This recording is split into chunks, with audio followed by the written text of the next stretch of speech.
নমস্কার বন্ধুরা, মৌস লাইফস্টাইল চ্যানেলে তোমাদের স্বাগত। আজকে আমি গন্ধরাজ চিকেন বানাবো। আমরা তো গন্ধরাজ লেবু দিয়ে অনেক রেসিপি খেয়েছি, তা আজকে আমি গন্ধরাজ চিকেন বানাবো। এটা আমি দেশি চিকেন দিয়ে বানাচ্ছি। প্রথমে আমি গোলমরিচের গুঁড়ো দিয়ে দিলাম, নুন দিয়ে দিলাম, টক দই দিচ্ছি,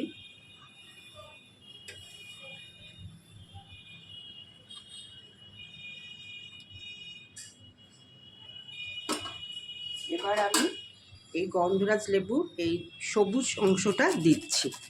এটা খেয়াল রাখতে হবে যেন সাদা ভাবটা না চলে আসে, তাহলে তেতো হয়ে যাবে।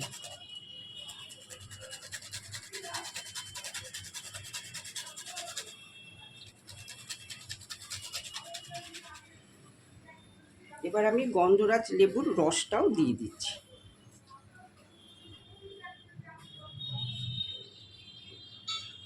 এবার আমি ভালো করে মেখে নিচ্ছি।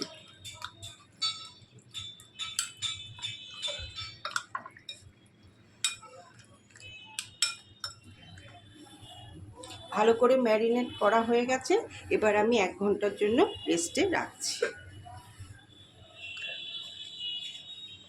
1 ঘন্টা পরে তোমাদের দেখাচ্ছি। এবার আমি রান্নাটা শুরু করব। তোমরা প্রথম থেকে শেষ পর্যন্ত রান্নাটা দেখতে থাকো। আমি সাদা তেলেই রান্না করছি। তেলটা গরম হয়ে গেছে। প্রথমে আমি তেজপাতাটা অর্ধেক করে দিচ্ছি, 2টো দারচিনি দিলাম, 2টো এলাচ দিলাম আর 2টো লবঙ্গ দিলাম। একটা খুব সুন্দর ফ্লেভার বেরিয়েছে। এবার আমি মাংসগুলো দিয়ে দিচ্ছি।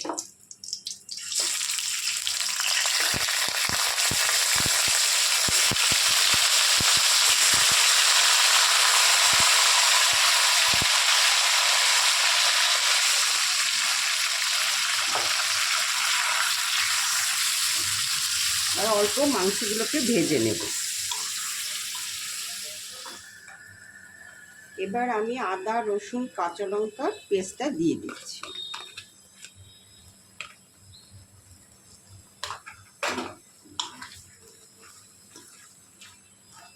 এবার এটা আমি ভালো করে মিশিয়ে নিচ্ছি।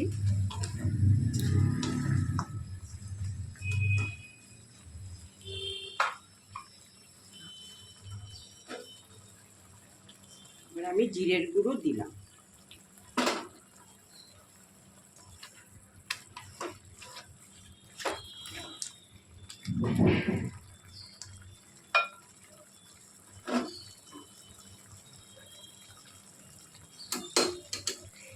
এবার আমি নুন দিচ্ছি।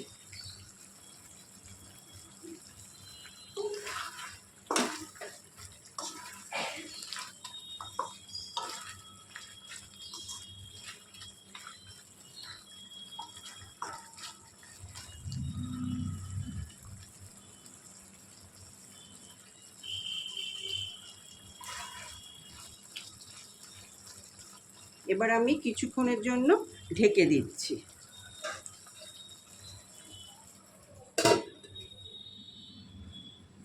এবার ঢাকনাটা সরিয়ে নিচ্ছি।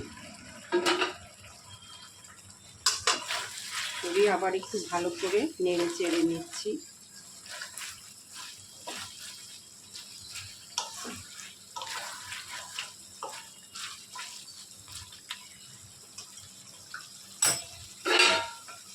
আবার একটু ঢাকা দিয়ে দিচ্ছি।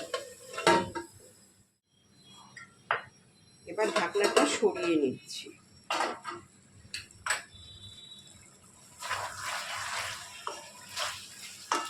এবার সামান্য জল দিয়ে দিচ্ছি।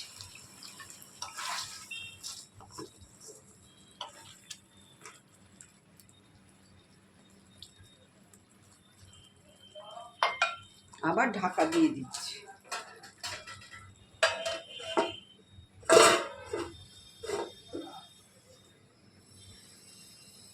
এবার ঢাকনাটা সরিয়ে নিচ্ছি। চিনি দিচ্ছি, যেহেতু টক দই দেওয়া হয়েছে।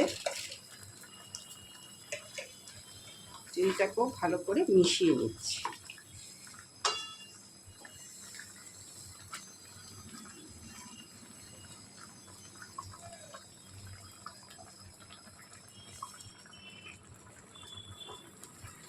আর এবার গরম মশলার গুঁড়ো ছিটিয়ে দিলাম।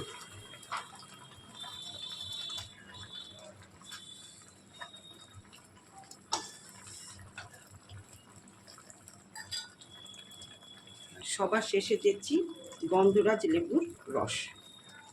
এটা দিয়ে আমি কিছুক্ষণ ঢেকে রাখবো। এবার ঢাকনাটা সরিয়ে নিচ্ছি। রান্নাটা পুরো কমপ্লিট হয়ে গেছে। তৈরি হয়ে গেল গন্ধরাজ চিকেন। তৈরি হয়ে গেল গন্ধরাজ চিকেন। তোমরাও এরকম করে বানিও, আর খেতে কেমন হয় অবশ্যই জানাবে।